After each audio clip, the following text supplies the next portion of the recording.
여러분 안녕하십니까? 청소년 활동론 강의를 맡은 최진희 교수라고 합니다. 박수! 네, 반갑습니다. 박수 안 주시는 분 보여요. 네. 저는 청소년 활동론 강의를 맡은 최진희고요. 앞으로 여러분들과 함께 한 학기 동안 청소년 활동론 수업을 강의하도록 하겠습니다. 여러분들이 청소년 활동 그러면 청소년 활동은 어떤 것일까 궁금해하시는 분들이 거의 없으시죠? 네, 그냥 따라오신 것 같아요. 네, 청소년 활동은 청소년들의 역량을 끌어올리기 위해서 어떠한 활동들이 필요한지에 대한 기본적인 이야기들을 다루게 될 겁니다. 그래서 여러분이 이 수업을 통해서 굉장히 중요합니다. 이 청소년 심리, 청소년 활동, 그리고 청소년 자기개발 뭐 이런 것들이 굉장히 그 청소년에 관련된 학문 중에서는 굉장히 중요한 학문에 들어가고요. 특별히 우리나라 청소년 프로그램은 상담과 또 이제 활동, 그러니까 수련 활동이라고 표현하는데 이렇게 나누어져 있기 때문에 굉장히 중요한 수업입니다. 여러분 나중에 청소년 지도사 면접 시험을 보러 가시면 청소년 활동에 관련된 내용은 반드시 꼭 하나씩 물어보시니까 여러분들이 그거 기억하시고 열심히 수업하시면 좋겠습니다. 자, 그럼 1주차 1교시 청소년 활동 이해 기초 1과를 시작하도록 하겠습니다. 먼저 청소년에 대해서 이해가 좀 필요한데요. 우리가 보통 일반적으로 청소년 그러면 여러분들은 그 말이 어디서 왔을까라는 거에 대해서 알고 계셔야 됩니다. 청소년의 어원은 adolescence라고 하는데 이 청소년기에 있는 연령층 집단을 갖다가 청소년이라고 얘기하는 겁니다. 청소년기에 있는 것. 그래서 이게 라틴어에서 adolescence라고 하는데 여기서 뭐 세레라고도 읽어요. 라틴어에서 유래했다 그렇게 얘기를 하고요. 학문적으로는 미국의 심리학자 홀이라는 분이 처음으로 사용해서 이 청소년이라는 말이 사용되기 시작했습니다. 그리고 이 청소년에 관련된 용어들이 비슷한 용어들이 굉장히 많습니다. 청소년에 관련된 용어들을 보면 보통 세 가지 정도 쓰거든요. 이건 여러분 잘 아시는 유스 그리고 티네이저. 근데 여러분이 잘 모르시는데 조금 생소한 단어죠. 예, 퓨버티라고 그러는데 이건 이제 사춘기를 얘기하는 겁니다. 그래서 청소년들의 생리적 전이 과정들이라고 흔히 얘기하죠. 이 사춘기와 청소년기를 동일시하시는 분들이 계시는데 보통 일반적으로 사춘기 그러면 이 사춘기는 생식 기능의 발달 시기를 좀 더 강조한다라고 생각하시면 되겠습니다. 그래서 사춘기가 있고요. 두 번째 유스라고 하는데 이건 이제 반의존적 존재로서 청소년기를 고유한 인생 발달 단계로 인정하는 시각에서 시작되어져 있는 내용입니다. 그러니까 여기에서 중요하게 생각하는 거 유스라는 단어에서는 자율성, 책임성, 참여 이런 것들을 많이 강조를 하고 있죠. 그 다음에 이제 1950년대에 들어서서 미국 청소년들이 굉장히 다양하고 독특하고 그리고 소비 행태도 그들만의 소비 행태를 가져나가고 뭐 이런 것들을 갖다가 갖게 됐을 때에 미국에서 나왔던 하나의 새로운 단어가 뭐가 있었냐면 티네이저라는 단어가 나죠. 10대라고 표현을 하죠. 10대를 의미합니다. 10대. 그래서 보통 우리가 10대라고 청소년기를 갖다 10대라고 표현을 하는데 사실은 뭐 아시는 분들은 아시겠지만 나중에 뒤에 나오겠지만 청소년이 10대에서 끝나지 않기 때문에 요건 요즘은 이제 티네이저라는 말보다는 여러분들은 청소년이라는 말을 쓰시는 것이 더 맞을 것 같습니다. 굉장히 독특한데 10대들의 패션, 음악, 영화, 다양한 대중문화의 양성이 있습니다. 그래서 10대들만의 문화가 있고요. 10대들만의 라이프 스타일이 있고 그래서 라이프 스타일이 다르다 보니까 10대들은 옷 입는 것도 다르고요. 10대들은 생각하는 것도 다르고 다 다르다. 해서 10대라는 말을 쓰기도 합니다. 청소년이라는 말이 등장하게 됐는데 역사적으로 청소년이라는 말의 등장은 그렇게 오래되지 않았습니다. 아까 1905년이라고 말씀드렸죠. 처음 사용된 말이 1905년인데 사실은 이 청소년이라는 말이 농경사회까지는 청소년이라는 말이 없고 어른 아니면 아이. 예. 그래서 이렇게 얘기할게요. 어른과 아이의 기준이 뭐냐면 농사를 지을 수 있는 인력, 노동력이 되느냐 노동력으로 인정할 수 없는 아이냐 이렇게 구분이 되어지는 거죠. 예를 들면 청소년들도 노동력이 있으면 아이들도 보지 않는 거죠.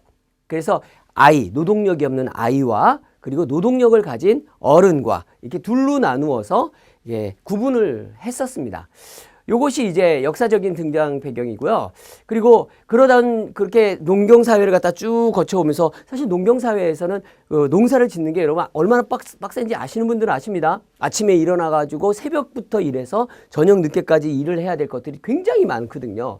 그런 사회 속에서 시간이 지나다가 산업화가 막 일어났지 않습니까? 산업화가 일어나고 공장들이 생겨나고, 그리고 여러분이 알고 계시는 것처럼 영국 같은 경우에 산업혁명이 일어나면서 공장에 어린아이들이 가고 공장에 가서 일을 하게 되고 뭐 이런 일들이 일어났는데, 산업화가 확대되어지면서 두 가지 문제가 생겨나는 거죠. 산업화가 확대되어지니까 공장에서 일하는 아이들이 인권 침해가 되는 거예요. 그러니까 배워야 될 아이들이 배우지 못하고 노동력으로 몰려나가는 거죠. 근데 이게 지금 이제 선진국들 같은 경우는 이 문제가 어떻게 해결되냐면 공교육이라는 방법으로 그 문제를 해결을 했습니다. 선진국에서는 그 청소년기, 그러니까 교육받아야 될 그 시기에 있는 아이들에게 교육을 실시하는 거죠. 그래서 공교육이라는 제목으로 해서 교육을 실시했는데, 예를 들면은 여러분 인도라든지 아니면 네팔이라든지 동남아시아의 좀 어려운 나라들 같은 경우에 가서 보면, 그런 나라들은 어린아이들의 노동력, 예를 들면 벽돌 깨는 것부터 시작해갖고, 왜 벽돌 깨갖고 재생해서 쓰는 그런 것부터 시작해서 어린아이들의 그 작은 노동력들을 갖다가 착취하고, 뭐 그래서 요즘 나온 게 공정무역 아닙니까? 공정무역이라 갖고 정당하게 무역의 대가를 지불해서 값싼 어린아이들이 노동을 갖다가 착취하지 않게끔 그렇게 바꿔가자, 뭐 이런 이야기들이 나오기 시작했는데, 산업화가 확대되어지면 노동 인력이 많이 필요해지거든요. 이 많이 필요한 노동 인력을 어떻게 채우냐? 애들을 갖다 채우는 거예요. 애들을 데려다 쓰니까 어떻게 됩니까? 그 아이들이 배울 기회를 잃어버리고, 문제는요, 준비가 되어 있지 않은 아이들이에요. 그러니까 배워야 할 아이들이 배우지 않고 일을 하게 되니까 수준이 떨어지는 거죠. 그게 결국은 국가적인 어려움이 되는 겁니다. 왜냐하면 국민들의 의식 수준이 떨어지고 국민들의 능력이, 역량이 떨어져 나가는 그런 문제들이 생기는 거죠. 그래서 산업화가 확대되어질 때 영국 같은 나라를 중심으로 해서 공교육이 본격적으로 이제 시행되기 시작합니다. 그래서 인간 발달 단계에서 청소년기를 고유한 시기로 인식할 수 있도록 결정적을 미치게 된 것이 바로 산업화 사이의 공교육 시작이다라고 생각하시면 됩니다. 산업화가 필요로 하는 것은 어느 정도 숙련된 노동 인력들을 필요로 하거든요. 근데 문제는 그러니까 초기에 그냥 단순 노동 집약적 산업에서는 그냥 뭐 누구나 다 가서 할 수 있는 것들 있잖아요. 예를 들면은 뭐 이렇게 뭐 갖다 붙이는 거 하는 거, 왜 단순한 노동들이 있지 않습니까? 그런데 그게 점점 산업이 발달하면 기계도 되고 기계화되어지고, 그다음에 더 이제 고도의 기술을 필요로 하는데, 고도의 기술을 가지고 있는 산업일수록 고부가가치가 있잖아요. 돈을 많이 번다고요. 그죠? 쉽게 말씀드리겠습니다. 돈을 많이 벌어요. 그런데 이 사람들의 수준은 밑바닥 수준이니까 이 고부가가치 산업에 쓰여 있을 수 있는 인력이 없어지잖아요. 그래서 안 되겠다. 그래서 공교육을 하자. 공교육을 통해서 사람들을 키워내보자. 그렇게 얘기하죠. 그래서 학교에서 공교육 기간 동안 노동시장에 투입되지 않습니다. 그러니까 그 교육을 받고 있는 동안은 공부에만 전념하게 되니까 아이들의 인권도 보호가 되고 아이들이 배울 수 있는 기회도 주어지고, 그 다음에 여기서 이렇게 공부를 해가지고 나오니까 산업시장에 들어갔고, 여기에 들어가서 보다 숙련되어진 노동 인력이 되어져가지고 굉장히 우리 흔히 이야기하는 반숙련공이 되어서 노동시장에서 필요한 인력이 되어질 수 있게 되어지는 거죠. 이것이 이제 등장 배경입니다. 공교육이 시작되어지고, 공교육에 들어가는 아이들을 청소년기라는 그 단계로 이렇게 나누어서 볼 수 있게 되는 겁니다. 결과적으로 청소년들은 또래 많은 아이들과 시간을 보내며 아동과는 구별이 됩니다. 아직 성인의 책임을 맡지 않은 독특한 청소년 문화를 형성하게 되는 거죠. 2017년에요. 국회의원 하나가 그 발의를 한 게 있었어요. 뭘 발의를 했냐면 청소년이라는 말을 법에서 빼자. 그래서 청소년법이 아니라 아동법으로 바꾸자. 이렇게 주장을 했는데 지금 엄청나게 많은 반대에 부딪혔었죠. 그 이유 중에 하나는 뭐냐면 아동과 청소년은 다르다. 세계적으로 아동을 청소년과 같이 볼 수 없다. 그런 이야기들을 하고 있습니다. 그래서 산업화의 확대와 공교육 시행을 통해서 우리 청소년이라는 말이, 또 이 정의가 형성되어지게 된 겁니다. 사회, 문화, 시대 상황에 따라서는 청소년 개념이 또 변화되고 있는데요. 보시면 청소년기는요, 각 나라에 따라서 청소년기가 다릅니다. 어떤 나라는요, 지금 제가 말씀드렸던 것처럼 가난한 나라에서는 청소년기가 길 수가 없습니다. 가족도 부양해야 되고 노동시장에 나가야 되고, 청소년이 짧을 수도 있고, 또 어떤 나라들은 청소년기가 엄청 길어요. 대학교 졸업할 때까지 청소년인 그런 나라들도 있어요. 네. 심지어는 아예 청소년이 없는 나라들도 있습니다. 그래서 보통 이제 그 청소년기를 갖다가 성인기를 들어가기 전까지로 보통 보는 그런 경우들이 많은데, 그래서 외국 같은 경우 보면은 청소년기로 들어가는 통과 의례, 그러니까 청소년기를 끝나고 어른으로 넘어가는 단계의 통과 의례를 성인식이라 그러죠. 성인 의례들을 갖다가 하는 경우들이 종종 있습니다. 그래서 요 청소년기의 개념의 변화에서 통과 의례는 단지 그냥 통과 의례가 아니라 청소년기가 끝나는 시기를 보는 겁니다. 그래서 통과 의례를 갖다가 저기 어느 나라에는 가면은 나뭇가지로 이렇게 묶어가지고 높은 데서 뛰어내리잖아요. 번지점프를 합니다. 어우, 그 나뭇가지로 묶어서 되면 얼마나 아프겠어요. 그 다음에 사냥의식을 하는 나라도 있고요. 할례를 하는 나라도 있고, 성인식을 하기도 하고, 그래서 청소년기를 통과해서 성인이 되는 의례를 행하기도 하죠. 청소년기가 이게 이제 점점 늘어나는 연장되어지는 경향들은 그러니까 선진국으로 가면 갈수록 청소년기가 점점점 그 기간이 늘어납니다. 그래서 이게 이제 나쁜 게 아니라는 거죠. 왜냐하면 고등교육의 기회가 점점 늘어난다라는 거고요. 반대로 또 그 기간이 늘어나면 늘어날수록 직업훈련하고 취업을 준비할 수 있는 기간도 더 늘어난다라는 겁니다. 그래서 청소년기가 점점 길어지고 있는 현상이 나타나는데, 예를 들면 이런 거예요. 요즘 대학생들이 취업이 많이 어렵다고 해가지고 대학을 갖다 졸업을 유예시키고 졸업을 안 한 학생들이 나오는 이유도 결국은 직업훈련 및 좋은 직장을 갖기 위해서 준비를 하는 과정인데, 이런 것들이 청소년기가 점점 늘어지는 현상으로 이게 나타나기도 합니다. 청소년기가 점점 늘어나면서 우리가 이제 볼 수 있는 현상들 중에 하나는 뭐냐면 공부하는 학업의 기회가 늘어나니까 소위 말하는 엘리트급의, 예전에는 이렇게 공부 잘하는 애들이 이렇게 소수였는데 지금은 평균적으로 학원을 오래 다니고, 그 다음에 학교를 많이 다니면서 이제 고등학교 이상, 고졸 이상, 대졸 이상의 사람들이 점점 늘어나고 있다라는 겁니다. 여러분 아시는지 모르겠지만 제가 어렸을 때는 제 나이 또래 때는 대학 졸업, 전문대 졸업한 사람들, 고등학교 졸업한 사람들, 이런 사람들이 주축이었었는데, 대학은 정말 집이 잘 살거나 공부를 열심히 한 사람들, 이런 사람들이 갔어요. 저도 우리 집이 힘들었고 공부 되게 힘들겠지만, 그런데 요즘은 이렇게 보면 대학 졸업하지 않은 사람들이 거의 없잖아요. 그죠? 옛날엔 고등학교 졸업한 사람들이 많았잖아요. 저희 아버지 세대에는요, 초졸이 많았어요. 초등학교, 국민학교 졸업하신 분들이 굉장히 많았거든요. 국민학교 졸업해서 국민학교 동창회가 굉장히 많이 활성화됐었는데, 저희 아버지의 막내 동생 되시는 우리 작은아버지 세대는 또 고졸이나 중졸이 또 많았고요. 그러니까 이게 지금 세월이 지나가면 지나갈수록 이제 고등교육의 확대가 되어지고 청소년기가 점점 늘어지는 걸로 이게 나타나는 거죠. 그러니까 예전에는 공부가 끝나면 그것이 바로 취업으로 연결이 됐기 때문에 어쩔 수 없이 청소년기가 짧아질 수밖에 없었다라는 겁니다. 어덜레센트하고 유스의 차이점을 비교를 한번 해봤습니다. 보통 우리가 요거는 이제 우리 보통 청소년이라고 했었고요. 이것도 청소년이에요. 똑같이 청소년입니다. 그죠? 둘 다 청소년인데 어떤 차이가 있냐면 어덜레센트는 인간 발달론적 관점에서 바라보는 겁니다. 그리고 유스는요, 사회 심리학적 관점에서 바라보는 거고요.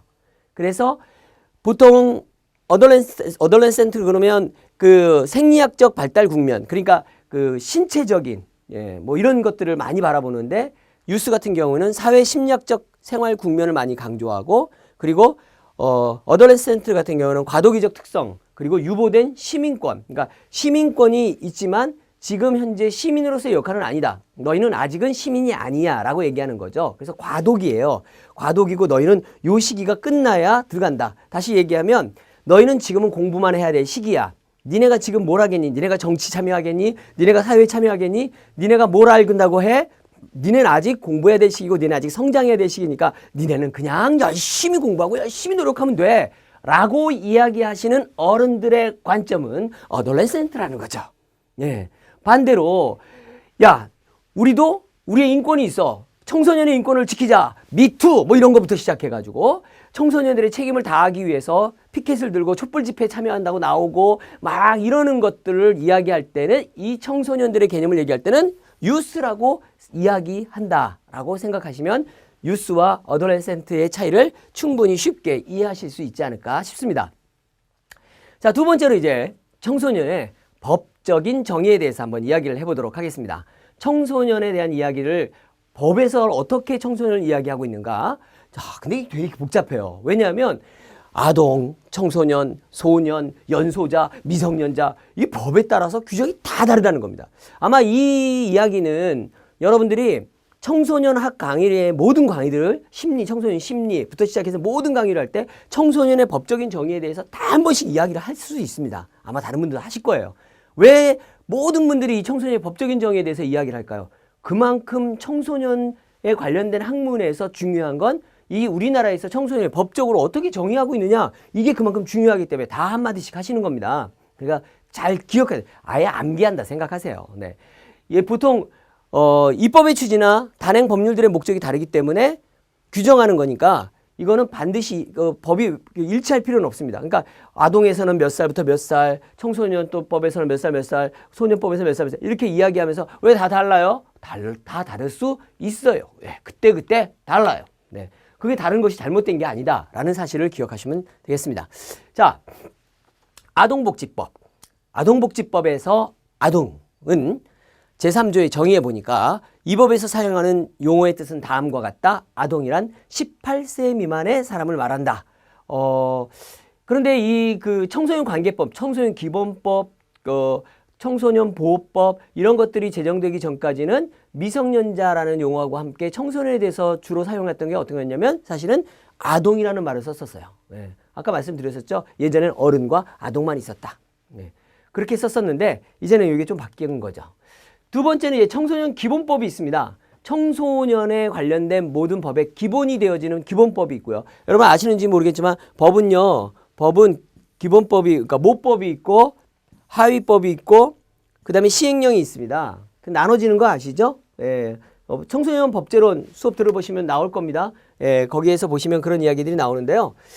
기본법이 제 상위법이죠. 예. 그래서 청소년 기본법에 보면 제1조 목적.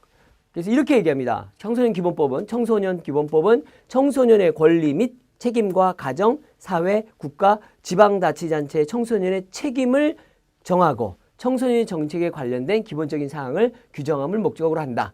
그러니까 여기서는 두 가지를 얘기하는 거죠. 권리와 책임. 네, 권리와 책임. 그래서 청소년 기본법은 청소년의 권리와 책임을 이야기하고 있다. 그래서 기본 인용을 보니까요. 이 법은 청소년이 사회 구성으로서 정당한 대우와 권익을 보장받음으로써 아울러 스스로 생각하고 자유롭게 활동할 수 있도록 보다 나은 삶을 누리고 유해한 환경으로 보호될 수 있도록 함으로써 국가와 사회가 필요로 하는 건전한 민주시민으로 자랄 수 있는 것을 기본으로 한다라는 것이 청소년 기본법의 기본 이념입니다. 그래서 보니까 기본 이념을 구현하기 위해서 장기적, 종합적 청소년 정책 추진할 때 어떤 걸 해야 되느냐? 이렇게 이야기를 합니다. 청소년의 참여를 보장해야 된다. 예. 그리고 창의성과 자율성을 바탕으로 한 청소년의 능동적인 삶을 실현하도록 해줘야 된다. 또 청소년의 성장 요건과 사회 환경이 개선되게 해줘야 된다. 민주복지 통일을 조글 대비하는 청소년의 자질을 향상시켜야 된다. 요것이 이제 기본법의 기본 의미이고요. 그 다음에 이제 정의에서 보니까 굉장히 중요한 얘기가 나요. 청소년이란 9세에서 24세 이하의 사람을 말한다. 네, 이렇게 정의를 하고 있죠. 다만 다른 법률에서 청소년에 대한 적용을 다르게 할 필요가 있는 경우 따로 정할 수 있다. 뭐 이렇게. 그러니까 왜 여기서 이걸 왜 집어넣냐 하면은요. 다른 법률에서 다르게 할 수 있다라고 해놓은 이유는 뭐냐면 이게 기본법이에요. 이게 모법이거든요. 상위법이에요. 그래서 이 상위법에서 9세에서 24세까지로 딱 정의를 내려놓으면 청소년에 관련된 모든 정의는 사실은 다 9세에서 24세가 돼야 됩니다. 예, 다 9세에서 24세가 돼야 되는 거예요. 왜냐하면 이게 아까 얘기했던 아동법이 사회복지법 밑에 아동법이 있잖아요. 근데 이는 사회복지법처럼 청소년법은 상위법이기 때문에 위로 올라가 버리거든요. 그러니까 여기다 맞춰가야 된다라는 거죠. 자, 그래서 보시면은 여기다 다른 걸 하나 다는 거죠. 다른 법률에서 청소년에 대한 적용을 다르게 할 필요가 있는 경우 따로 정할 수 있다. 이렇게 달아놨습니다. 자, 그럼 여기서 문제를 한번 내볼까요, 여러분? 자, 청소년 지도사들은 어떤 법을 가지고 청소년을 정해야 될까요? 어떤 분들은 당연히 청소년 기본법이죠. 네, 맞습니다. 청소년 기본법입니다. 이게 기본이고요. 그러나 다른 경우 다르게 이해할 필요도 있다라는 거죠. 청소년 기본법은요, 청소년 육성을 지원하는, 청소년 육성을 목적으로 하고 있는 그런 법이다라는 내용을 쭉 이야기하고 있는 겁니다. 청소년 활동이란 청소년의 균형 있는 성장을 위해서 필요한 활동, 이런 활동을 소재로 하는 수련활동, 교류활동, 문화활동 등 다양한 형태의 활동을 말한다. 앞으로 계속해서 이 이야기를 해나갈 테니까 여기서 패스하도록 하고요. 다음 시간에 다시 얘기합니다. 청소년 복지, 그러니까 청소년 기본법에서 이야기하고 있는 내용은 첫 번째로 청소년 육성이 있고, 두 번째는 청소년 활동이 있고, 첫 번째로 청소년 복지가 있고, 그리고 다섯 번째로는 네 번째로는 청소년 보호가 있고, 그리고 청소년 기본법에서는 청소년 시설에 관련된 이야기들을 합니다. 그리고 청소년 지도자에 관련된 이야기들을 정의를 해놓고 마지막으로 청소년 단체는 어떤 것인가 이런 이야기를 하죠. 요 청소년 기본법에서 나와 있는 그 지금 이야기했던 활동이나 복지라든지 보호라든지 시설이라든지 육성이라든지 지도자라든지 이런 이야기는 앞으로 수업 시간에 청소년활동 수업 시간에 계속해서 이야기되니까 패스. 뭐라고요? 패스. 안 하시는 분 있어요. 다 같이 시작. 패스. 좋아요. 자. 그래서 청소년 기본법에서의 청소년이란 청소년에 관련돼서 국가 정책의 기본 방향을 제시하는 법률이고 청소년에 대해서 가장 중요한 법률입니다. 기본법이기 때문에 육성에 관련해서 가장 우선적으로 적용되고요. 요 밑에 보면 이제 청소년 기본법 밑에 청소년 활동 진흥법, 청소년 복지 지원법 등 기본법의 정의를 준용해서 가게 되는 거죠. 청소년 보호법이 있는데요. 법적 정의에서 청소년 보호법에서는 청소년을 뭐라고 얘기하냐면 19세 미만인 자, 그러니까 만 19세가 미만인가 1월 1일을 맞이한 사람은 제외해서 만 19세 미만인 자가 청소년을 라고 해당되어지고 청소년은 보호돼야 된다. 어디에서? 유해한 매체와 약물 뭐 이런 거에서 보호돼야 된다. 청소년 애들이 멍멍 싫어하는 왜 이렇게 표현하는지 순화해서 한 거예요. 멍멍 싫어하는 법이 바로 청소년 보호법입니다. 네. 애들이 여성가족부 폭파시키러 간다 막 이렇게 얘기하죠. 이 법 때문에 되게 싫어합니다. 청소년법은 결국 연 14세까지고요. 유해 환경에서 보호하기 위한 법률입니다. 그 다음에 소년법이 있어요. 이 법은 반사회성 있는 소년의 환경 조정과 품행 교정 청소년들과 건전하게 성장하도록 사실은 이렇게 얘기하는 게 좀 그런데 처벌하기 위한 법이에요. 그래서 이 법은 소년을 만 19세 미만인 자로 말하고 그 다음에 보호자란 법률상 감호 교육을 할 수 있는 의무자, 현재 감호하는 자를 말한다. 이렇게 얘기합니다. 그래서 소년법의 소년은 만 19세 미만, 만 14세 미만은 형사 미성년자. 네. 요게 살짝 저거 나갔나요? 이게 요렇게. 예. 죄송합니다. 야! 이렇게. 가로가 하나 없어요. 네. 가로가 없습니다. 만 14세 미만인 자는, 경우는 청소년 범죄를 처벌하는 법령. 보통 우리가 촉법소년 또는 우범소년이라 그러거든요. 근데 여러분, 전에 그거 기억하시는지 모르겠지만, 폭행 사건 엄청나게 중학생들 폭행 사건 났을 때, 문제가 생겼을 때 나왔던 것들이 뭐가 있었냐면, 여중생 폭행 사건 이후 소년법 폐지하자는 여론이 굉장히 많았죠. 그러니까 처벌을 강하기 위해서 소년법을 폐지하자는 얘기입니다. 그리고 다시 얘기해 뭐냐면, 소년법에서는 법적으로 처벌할 수 있는 연령을 상한을 뒀다라는 거예요. 그래서 촉법소년 만 10세에서 14세 미만은 촉법이고 그 다음에 우범은 만 10세에서 19세 미만 우범. 얘는 범죄를 저지르면 간다는 얘기예요. 그래서 범죄를 저질렀을 때 우범 대상자 보낼 수 있느냐 없느냐 어디 보내는지 아시죠? 네. 요즘은 이제 청소년 학교 그 다음에 이렇게 청소년 감별소, 감화원 이런 거 말고 6개월 단기로 청소년들을 보내는 청소년 시설들이 많이 있습니다. 되게 다양한 학교라는 이름으로 해갖고서는 6개월 동안 가갖고 거기에서 이제 문제 청소년들을 데려다가 이제 격리 수용을 하는 거죠. 그리고 거기서 교육도 하고 그 다음에 이제 정서적으로 도와주기도 하고 하는데 어떻게 됐든 간에 이 소년법에서는 만 19세 미만이라고 얘기하는 거고요. 근로기준법에서의 연소자, 근로기준법에서는 연소자라고 얘기합니다. 재밌는 건 근로기준법의 연소자는 15세 미만인 사람들은 근로자로 사용하지 못한다라고 딱 찍어서 최저 연령을 두고 연소자는 그러니까 연소자의 노동력을 착취하지 못하게끔 만든 법이다라고 생각하시면 됩니다. 그래서 근로기준법상의 연소자는 15세 미만인 자. 근데 여기 보니까 중학교에 재학 중인 18세 미만인 자까지 포함합니다. 우리 왜 그러냐면 우리나라는 의무교육이 되어 있습니다. 어디까지가 의무교육이냐면 중학교까지가 의무교육입니다. 그래서 중학교를 다니고 있는데 만 18세가 됐는데 중학교 다니는 애들이 있어요. 늦게 학교 다니는 애들이 있거든요. 그런 애들까지 포함해서 얘네는 그 근로자로 사용하지 못한다. 그렇게 얘기하면서 그러나 본인의 신청에 따라서 의무 교육에 지장이 없는 경우 직종을 정해서 발행할 수 있고요. 그래서 그렇게 쓸 수 있다라고 얘기를 합니다. 그래서 사용자는 18세 미만인 자에 대해서 연령을 증명하는 가족관계 기록부, 뭐 친권자의 후견인의 동의서를 사업장에 갖추고 두어야 된다. 근로기준법에서는 연소자라고 그렇게 이야기를 합니다. 그리고 요약을 해봤습니다. 중요한 거는 만 15세 미만의 근로자를 사용하지 못하게 하는 것이 근로기준법이다. 그래서 15세 미만인 자 그리고 18세까지. 그래서 이렇게 근로기준법에서는 이야기를 하고 있습니다. 1. 오타입니다. 네. 자. 민법에서는 미성년자라고 얘기를 하거든요. 사람은 19세로 성년에 이르게 된다. 그렇게 얘기하고요. 만 19세 미만인 자, 만 19세로 어른이 된다. 네. 그렇게 얘기를 하고요. 청소년기의 발달의 특성을 이제 한번 살펴보도록 할게요. 지금까지는 법적인 이야기들 했는데 청소년기의 발달의 특성을 보면 일단은 청소년기는 성장이 빠릅니다.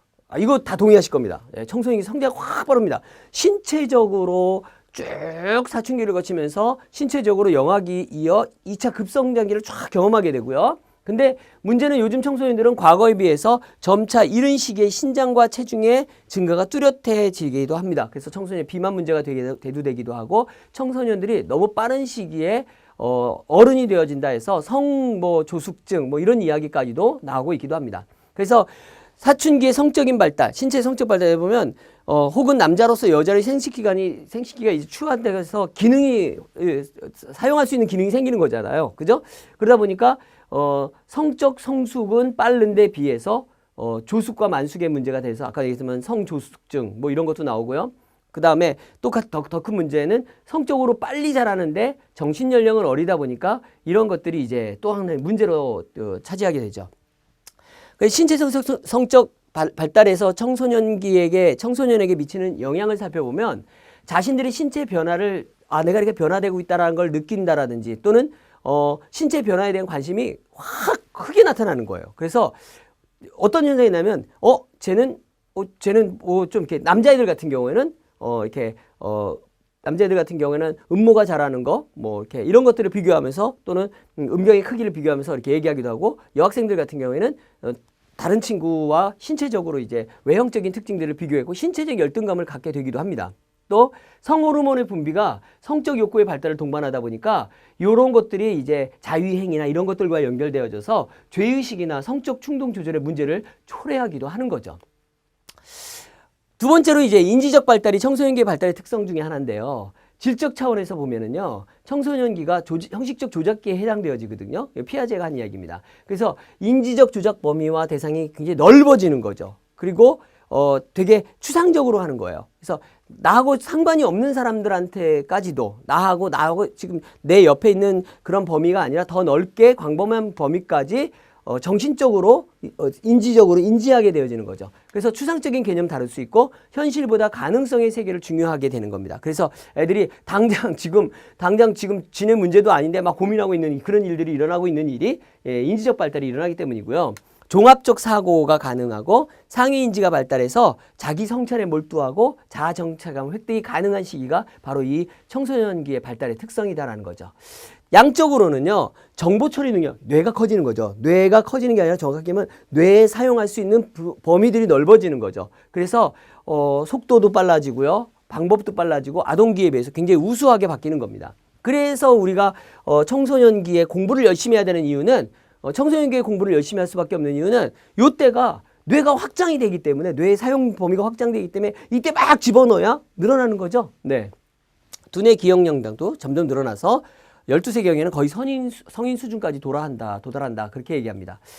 사회 인지적 차원에서 인지적 발달이 일어나는데요.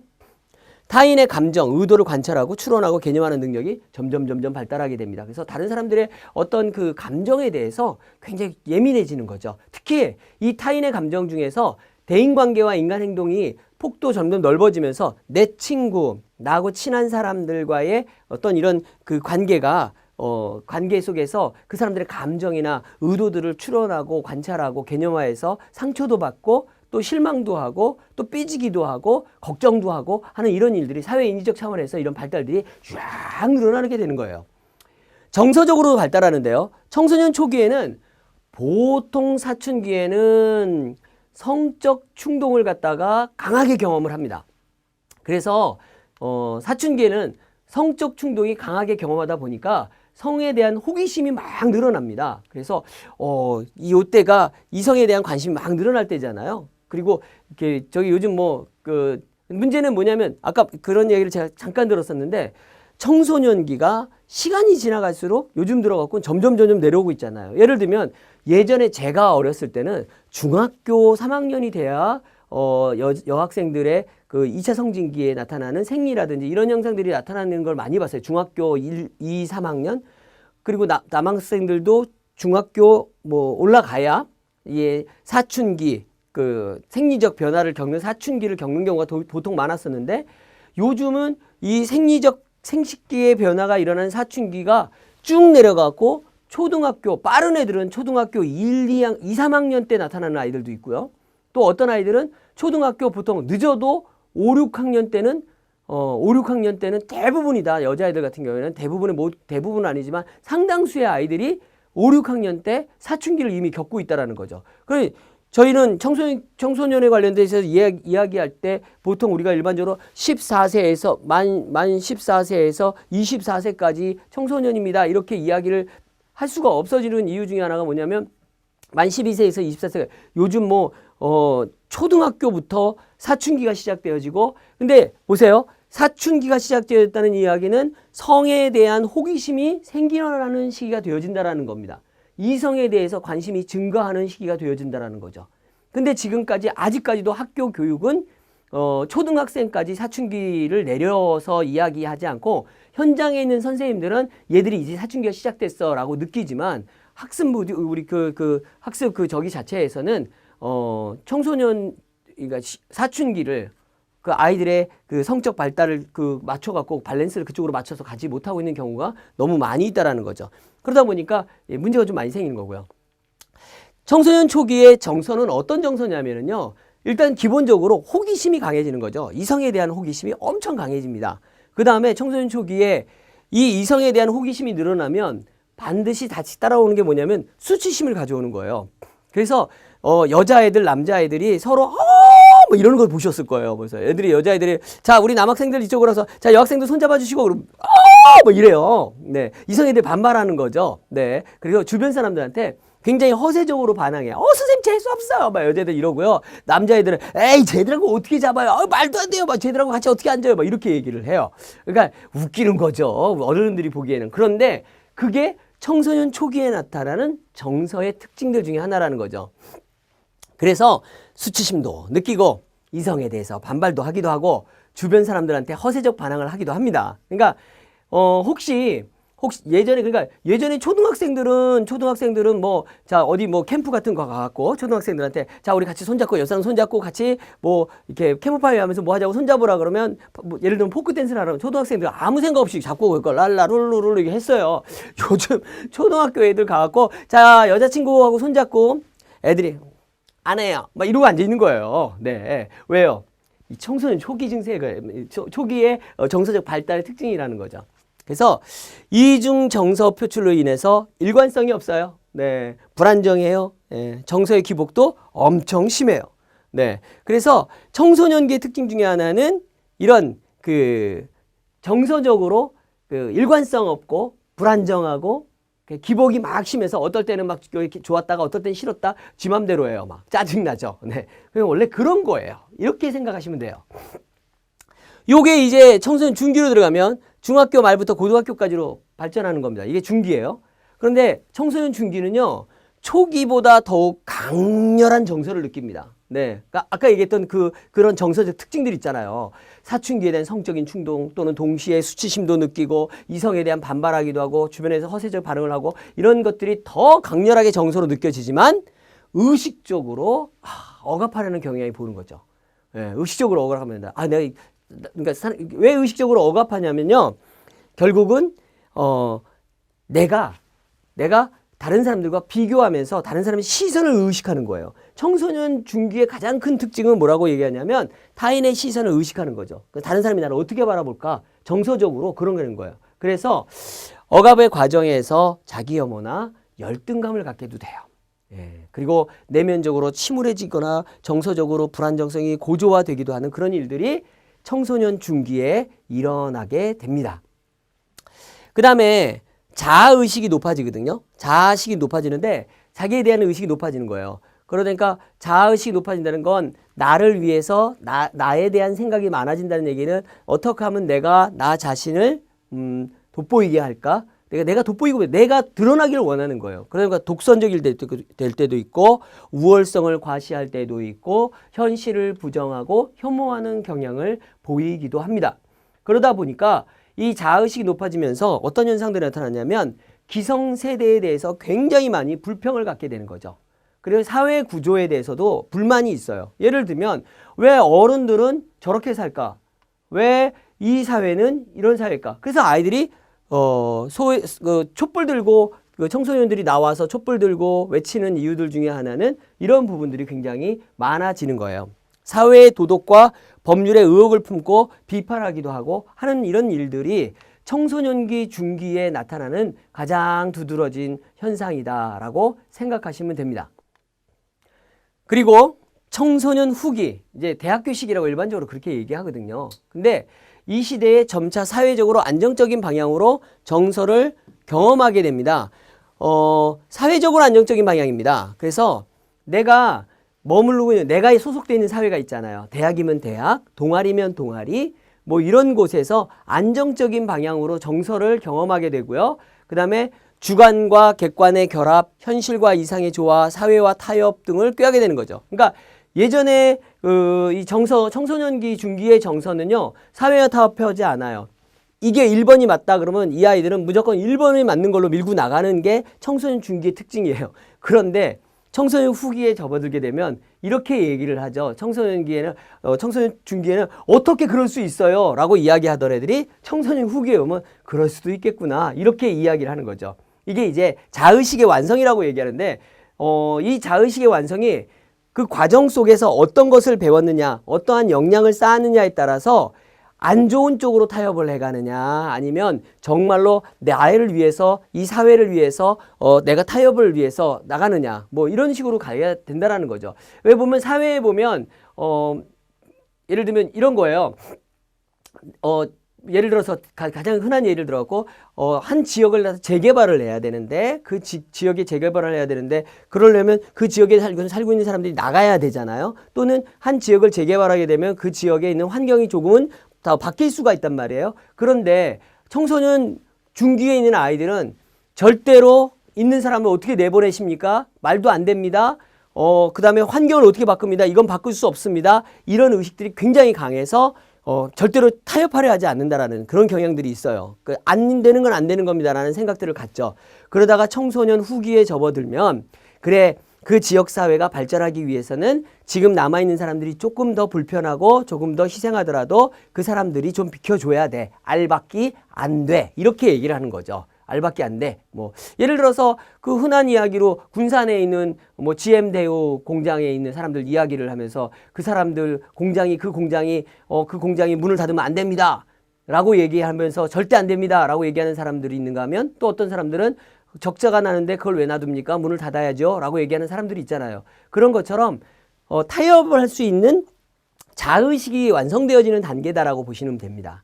그리고 청소년 후기 대학 시기가 되면 대부분 지금 이 강의를 듣고 계시는 분들은 청소년 후기를 거치셨거나 그 안에 계신 분들이 계실 거예요. 그 시기가 되면은 이성을 사랑하는 마음과 정식으로 연애의 경험을 할 수 있게 되고 더욱 풍성하고 윤택한 정서를 경험하게 되어진다라는 겁니다.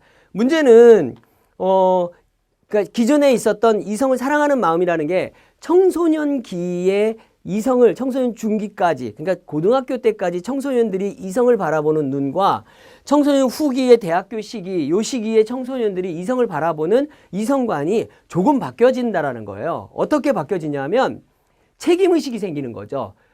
청소년 중기 때는 아직 사회적으로 아무런 책임을 질 수 없는 고등학교까지의 시기에서 책임질 수 없는 행동들을 너무 많이 하거든요. 그런데 이 청소년 후기 대학 시기가 되어지면 여기에서 하는 이 연애에 대한 책임을 본인이 져야 된다라는 걸 이제 깨닫게 되었기 때문에 그래서 이 연애의 경험을 할 수 있고 이런 부분들에 대해서 좀 더 구체적인 연애들이 이성에 대해서 이성 교제들이 일어날 수 있다는 겁니다. 그리고 더욱 풍성하고 윤택한 정서를 경험할 수 있죠. 나이 드신 분들은 압니다. 나이 드신 분들 여기 지금 이 강의 듣는 분들 중에서 나이 드신 분들 많은데 나이를 먹어가면 먹어갈수록 연륜이 높으면 높을수록 살아온 삶이 많으면 많을수록 연애를 더 잘할 수 있다. 이렇게 얘기를 하십니다. 네, 내가 지금 다시 연애한다면 예전보다는 더 잘할 것 같아. 이렇게 얘기를 하시는 분들이 꽤 있어요. 왜 그러냐면 그거는 경험을 통해 가지고 많은 윤택한 정서를 경험했기 때문에 일어날 수 있는 일입니다. 자 이제 청소년기 발달특기 마지막으로 네 번째 사회적 발달인데요. 발달의 특성 네 번째 사회적 발달. 그 청소년기가 되어지면 청소년들은 사회성들이 막 발달하기 시작합니다. 그러니까 사회성들이 발달하는데 어떻게 발달하냐면요. 보통 인간은 사회적 동물인 거 아시죠? 사람은 혼자 살면 재밌을까요? 없을까요? 보통 우리가 쾌락에 관련된 이론을 이야기하는데, 그러니까 행복론을 이야기하는데 행복에 관련된 이론을 보면 첫 번째는 행복론은 쾌락주의적인 그 행복론이고요. 두 번째 행복론은 가치 발견, 가치 성취에 관련돼 있는 행복론이 나와요. 크게 행복론은 두 가지. 뭐 세 번째 하나는 영성 발달에 관련된 영적인 것에 대한 행복론까지 세 가지로 나누어져서 이야기하는데 그 세 가지 행복에 관련된 이론, 사람이 행복하기 위해서 쾌락을 추구하건 아니면 가치를 추구하건 또는 영성을 추구하던 이 세 가지 모든 그 행복론의 핵심 속에는 공통적으로 나타나는 단어가 하나 있어요. 사람이 행복하기 위한 조건에 단어가 나타나는데 그 단어의 이름이 뭐냐면 대인관계라는 거예요. 대인관계. 다시 말하면 사람은 여러분 그런 말 들어보셨습니다. 사람은 사회적 동물이다. 사람은 사회를 떠나서 살 수 없다. 사람은 사회를 구성하고 산다. 심지어는 가족도 작은 사회예요. 그죠? 그래서 사람이 요즘 이제 혼밥족들, 혼술족들 많이 늘어나고 있다고 하지만 그 사람들도 어딘가에 소속돼서 사회를 구성하고 살고 싶어 합니다. 뭐 알고 계시는 것처럼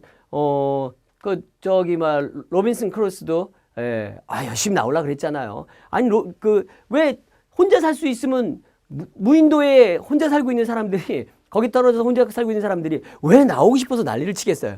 사람은 혼자 살 수 없기 때문에 그래서 사회적 동물이기 때문에 전생의 발달 속에서 친밀감과 대인관계의 욕구를 갖고 사는 거예요. 그러니까 내가 성공하고 싶어요. 왜 성공하고 싶어요? 그 성공이라는 개념이 뭐에서 나오는지 아십니까? 성공은요, 사회성에서 나오는 거예요. 내가 성공하려면 어떻게 해야 되죠? 얘보다 올라가야 되잖아요. 나 혼자 맨날 뭐 잘 된다고 해서 막 예를 들어서 내가 농사꾼으로 성공을 했어요. 농사꾼으로 성공을 했다. 그러면 농사꾼으로 성공했다는 말은 뭐예요? 농사꾼 성공했다는 얘기는 내가 많이 했다는 얘기인데 농사를 지어갖고 농작물이 많이 나왔다는 얘기인데 그런데 누구랑 비교해서 많다는 얘기예요. 나 혼자서 많이 만들었어. 올해는 내가 잘 먹고 잘 살겠네. 내가 지어서 내가 먹고 살아. 그래, 좋아. 좋아. 내가 성공했어. 내가 성공했다고 얘기하나요? 그걸 성공했다고 얘기하기는 되게 어려운 거예요. 근데 예를 들어가지고 학교에서 내가 공부에 성공했다. 이 얘기는 뭐예요? 내가 공부 100점 맞았다? 근데 여러분 그거 아세요? 제가 알고 있는 사람이 제가 다른 오프라인 대학에서 강의할 때 어떤 학생이 100점 맞았다고 자기가 요번 학기 성공했다고 되게 좋아했어요. 그래서 제가 웃었어요. 왜 웃었냐면 제가 애들 다 100점 줬거든요. 다 100점이에요. 다 100점, 기말고사 다 100점 줬어요. 얘가 와갖고 그러더라고요. 자기 100점 주고 너무 좋아했는데 다 100점이래요. 이렇게 얘기하는 거예요. 교수님 어떻게 그러실 수 있어요? 저한테 이렇게 얘기하는 거예요. 걔는 조금 전까지만 해도 자기는 성공했다고 막 그랬었는데 100점이면 성공한 거잖아요. 그죠? 근데 다 100점이야. 그럼 성공이 아니에요. 아닌 게 되어버린다라는 거예요. 그래서 사회성은 사람의 성공, 사람의 성취감, 여기에서 사회성은 굉장히 중요합니다. 사회를 벗어나서 성공이다, 성취했다, 뭐 이런 건 있을 수가 없는 거예요. 특히 청소년기에는요, 친밀감 등 관계 욕구가 굉장히 많이 표현이 됩니다. 그래서 또래 집단이라고도 부르는 청소년들만의 집단 모임이 있어서 그 집단 모임 안에서 지들끼리만 쑥떡쑥떡 떡을 만들어 먹죠. 쑥떡. 네. 안 웃으시는 분 보여요. 아동기까지 부모에게 의존하고 영향을 받던 패턴에서 이제 청소년기가 되면 발달해서 독립하고 자유의 욕구를 느끼면서 동시에 동년배 또래 집단에게 강한 사회적 영향을 받으면서 사회성이 크게 발달하는 게 이 시기입니다. 그래서 사회성이 발달하는 이 시기에 부모들이 청소년들한테 대화가 안 되는 문제가 생기는 거죠. 왜요? 부모는 내 자식이니까, 내 새끼니까 어떡하든지 잘 되게 하려고 이건 아닌 것 같으면 아니다라고 얘기를 하는데, 사회성이 발달하고 있는, 사회적 발달에서 사회성이 크게 발달하고 있는 청소년들한테는 부모들의 그 도움이 아니라 간섭으로 보인다라는 거예요. 간섭으로 보이고, 그래서 이런 이야기들이 굉장히 기분 나빠지고, 그리고 대화를 안 하게 되어지는 그런 이유가 되어지기도 합니다. 또래 집단의 그 사회적 발달은 또래 집단에 영향을 주기도 하고 받기도 하거든요. 그래서 청소년기의 사회적 발달은 또래 집단에 어떤 영향을 주냐면요, 청소년기에는 친구에게 의존하게 되어지고요, 친구가 말하는 것에 동조하는 경향이 뚜렷해지게 됩니다. 그래서 청소년기에 보면은요, 몰려다니고요, 무슨 조직폭력배도 아니에요. 몰려다니고요, 그리고 친구들이 말하는 거에서 동조하는 경향이 뚜렷해지고, 만약에 내가 이걸 친구가 하는 얘기에 동조하지 않았을 경우, 네, 그러면 어떻게 될까 봐 이런 걱정도 하게 되는 거죠. 동조성이 높은 경우 집단의 동조 압력을 따름으로써 개인과 집단 간의 일치도가 점점 증가하게 되고요. 만약에 내가 여기에서 동조하지 않게 되는 경우가 뭐가 되냐면 왕따가 되는 겁니다. 왕따. 네. 왕따 되면 빵 셔틀까지 됩니다. 네. 청소년기의 또래 집단은요, 긍정적, 부정적 영향을 모두 가지고 있다라고 생각하시면 됩니다. 좋은 점도 있어요. 예를 들면 청소년 또래 집단을 긍정적으로 잘 활용하면 한 명의 문제가 있는 청소년들, 그 청소년들을 가능성 있는 다른, 그러니까 좋은 미래 비전과 가능성 있는 좋은 청소년 또래 집단의 그 집단 내에 좋은 가능성을 가진 청소년들이 영향력을 미칠 수 있다는 얘기예요. 그죠? 근데 반면에 지금 동조성이 높아가지고 집단 동조의 압력이 강한 그 또래 집단에서는 부정적으로 안 좋은 영향들을 갖춰줄 수도 있고, 또 거기에 있는 특별한 한 청소년이 부정적인 영향을 미칠 경우 거기에 영향을 많이 받는 경우들도 있다라는 겁니다. 청소년기의 발달의 특성을 영성적, 종교적 발달의 특성을 또 하나 가지고 하는데요. 이 영성이라는 것은 인간이 세속적 혹은 종교적 상황에서 자신의 실제 자아에 대해서 의미와 영적인 연결과 깨달음을 추구하는 것을 말하는 겁니다. 그러니까 고민하는 거죠. 나는 왜 태어났는가? 나는 신과 나는 어떤 관계인가? 그리고 내가 신과 연결되어져서 내가 어떤 의미를 가져가는가? 예. 그래서 이 영성이라는 것은 인간이 가지고 있는 신의 실제자, 그러니까 절대자와 자기의 자아가 어떻게 연결되어지는가, 이걸 갖다가 알고 싶어 하는 겁니다. 그래서 재밌는 건 청소년기에는 종교를 갖고 있는 친구들이 굉장히 많아요. 절에도 나가고요, 교회도 가고요, 뭐 성당도 가고요, 특히 뭐 사이비에도 빠지기도 하고요, 뭐 이런 경우들이 굉장히 종종 있는데, 그래서 깨달음을 추구하는 그런 것들이 굉장히 갈망하는 것들이 많아지죠. 영성이 발달하기 때문에 그렇습니다. 청소년에게는 이러한 영성은 그들의 삶의 의미를 인식하고 구축하는 데 중심적인 역할을 하죠. 그래서 영적으로 내가 뭐 예를 들어서 교회 다니는 아들 같은 경우에는 하나님이 나에게 내 삶을 미래를 예비하시고 내가 하나님 앞에 쓰임 받기 위해서 열심히 공부를 해야 되겠다. 그래 내가 그래서 공부를 한 게 있어야 쓰임 받지 않겠어. 또 어떤 친구들은 내가 의사가 돼가지고 선교사를 나가서 공부를 해야 되겠다. 뭐 이런 식으로 영성이 삶의 의미를 인식하고 구축하는 데 중심적인 역할을 하기도 합니다. 보통 우리가 다중지능을 얘기할 때 다중지능의 8가지 지능을 얘기하거든요. 언어지능, 논리수학지능, 신체활동지능, 음악지능, 공간지능, 그 다음에 또 뭐가 있죠? 자아성찰지능, 대인관계지능, 그 다음에 뭐 하나가 또 있는데 뭐 갑자기 생각이 안 나네. 예. 이렇게 8가지 지능을 아무튼 이야기하는데요. 그 8가지 지능에다가 한 가지를 더 플러스해 갖고 9가지 지능으로 이야기하는 사람들이 있습니다. 그게 뭐냐면 9번째 지능을 영성지능이다 이렇게 얘기를 하기도 합니다. 그래서 사람이 가지고 있는, 내가 가지고 있는 아무리 많은 잠재 능력들, 내가 가지고 있는 아무리 많은 역량들이 있다고 할지라도 네, 그 역량들을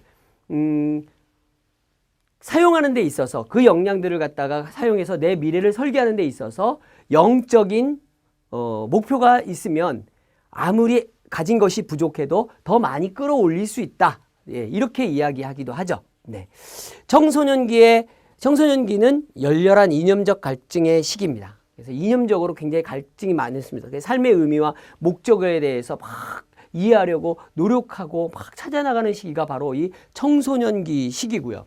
그래서 이 청소년기 시기를 어떻게 보내냐에 따라서 청소년의 삶이 달라지기도 하는 거죠.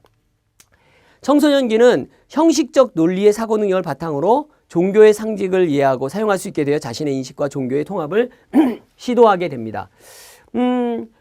뭐 예를 들면 이런 거예요. 뭐 교회에서 주는 십자가 목걸이, 청장에서는 묵주 반지, 묵주 팔찌, 절에서 주는 이 염주 팔찌, 이런 것들을 기본적으로 자기가 이렇게 가지고 그 종교적 상징이잖아요, 이게요. 예, 이걸 갖다가 사용할 수 있게 되어지고, 그래서 내 인식과 종교의 통합을 시도하게 되는, 그러니까 종교와 하나가 되어지려고 하는 노력을 하는 것이 청소년기의 특징 중에 하나라는 겁니다. 그래서 교회들이 또는 절들이 또는 천주교에서 종교들이 청소년들이 거기 많이 찾아가는 이유는 바로 이러한 발달이 있기 때문이다라고 그렇게 얘기합니다. 흔히 이야기하는 생득적 신지식, 생득적 영지식 이렇게도 표현을 하는데, 사람은 태어날 때부터 영적인 지식이 있다, 신적인 지식이 있다, 그리고 신을 찾아 나간다, 예, 이렇게 이야기를 하죠.